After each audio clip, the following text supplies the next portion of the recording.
هل أتى على الإنسان حين من الدهر لم يكن شيئا مذكورا إنا خلقنا الإنسان من نطفة أمشاج نبتليه فجعلناه سميعا بصيرا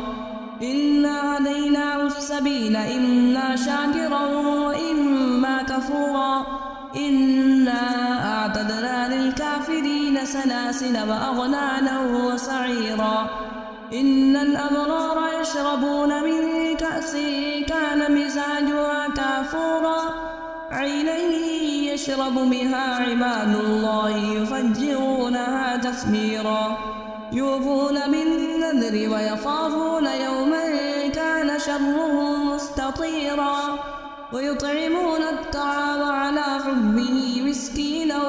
ويتيما وأسيرا إنما نطعمكم لوجه الله لا نريد منكم جزاء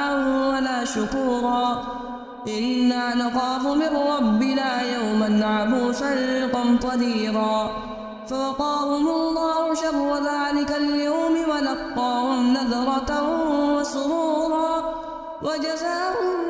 بما صبروا جنة وحريرا متكئين فيها على الأرائك لا يرون فيها شمسا